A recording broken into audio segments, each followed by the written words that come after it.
Assalamualaikum warahmatullahi wabarakatuh. Perkenalkan, nama saya Namira Lina Nadila, NIM 19505241029 dari Pendidikan Teknik Sipil dan Perencanaan S1 Universitas Negeri Yogyakarta.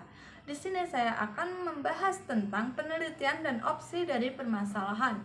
Materi pembahasan ada 6. Yang pertama adalah pengertian penelitian, yang kedua adalah tujuan penelitian, yang ketiga adalah jenis-jenis penelitian, yang keempat adalah syarat penelitian, yang kelima adalah manfaat penelitian, dan yang keenam ada opsi penelitian atau opsi permasalahan dalam penelitian. Yang pertama adalah pengertian penelitian itu menurut para ahli ada 3. Yang pertama adalah dari Sujono Sukanto. Beliau mengatakan bahwa penelitian itu adalah kegiatan ilmiah yang didasarkan pada analisis yang dilakukan secara sistematis, metodologis, dan juga konsisten dengan tujuan yang mengungkapkan kebenaran salah satu untuk mengetahui permasalahan. Yang kedua ada John mengatakan bahwa penelitian itu adalah pencarian fakta dengan memenuhi metode objektif yang jelas di dalam menemukan hubungan di antara fakta yang menghasilkan hukum tertentu. Yang ketiga ada dari Donald Ari. Donald Ari menerapkan bahwa penelitian itu adalah pendekatan ilmiah di suatu pengkajian masalah di dalam metodologi atau memperoleh informasi yang berguna serta yang dapat bisa untuk dipertanggungjawabkan. Tujuan dari penelitian itu ada 3. Yang pertama adalah eksploratif atau penjajakan. Eksploratif atau penjajakan ini adalah sebuah pengetahuan baru yang sebelumnya itu belum pernah ada. Yang kedua adalah verifikatif atau pengujian. Pengujian ini adalah bertujuan untuk dapat melakukan pengujian terhadap teori maupun hasil penelitian yang sebelumnya. Yang ketiga adalah development atau pengembangan. Maksudnya di sini adalah untuk menggali lebih dalam tentang pengetahuan yang sebelumnya itu pernah ada. Kemudian yang ketiga ada jenis-jenis penelitian.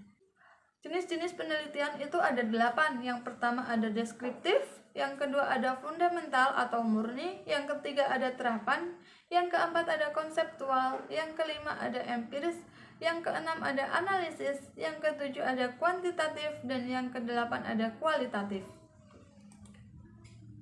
Kemudian ada syarat penelitian. Syarat penelitian ini ada 3. Yang pertama adalah secara sistematis. Maksudnya adalah dilaksanakan dengan pola tertentu dari hal yang sangat sederhana hingga hal yang sangat kompleks untuk mencapai tujuan secara efektif dan efisien. Yang kedua adalah terencana.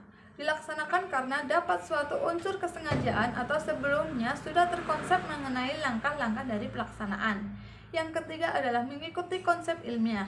Penelitian harus mengikuti langkah-langkah atau telah ditentukan dengan menggunakan prinsip untuk mendapatkan ilmu pengetahuannya. Kemudian manfaat dari penelitian.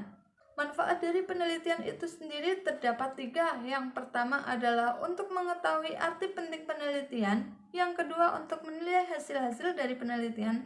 Yang ketiga adalah dapat melahirkan sikap pola pikir yang kritis dan kreatif. Yang keenam ada opsi dari permasalahan. Opsi permasalahan di sini saya mengambil 3 judul. Yang pertama adalah analisis dampak dari sistem shift pada mata pelajaran gambar teknik siswa DPIB kelas 11 SMK Negeri 3 Yogyakarta. Karena selama pandemi siswa tersebut melakukan program belajar menggunakan sistem 2 shift. Yang pertama ada shift pagi dan yang kedua ada shift siang. Pada shift pagi ini saya kemarin mengobservasi bahwa terdapat siswa yang tidak menyelesaikan tugasnya dengan baik sehingga tugas tersebut harus dibawa pulang karena jam yang sudah ditentukan itu sudah habis.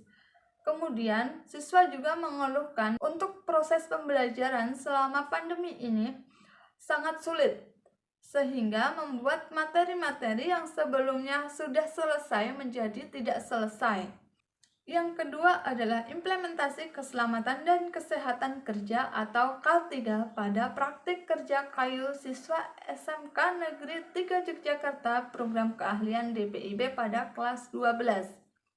Alasan saya memilih judul tersebut adalah karena selama program pembelajaran atau praktik kayu di SMK Negeri 3 Jogja terdapat K3 yang sudah sesuai Namun, terdapat juga siswa yang tidak menggunakan atau tidak merealisasikan penggunaan K3 dengan baik dan benar, sehingga terdapat masalah-masalah yang timbul sehingga mengganggu proses pembelajaran.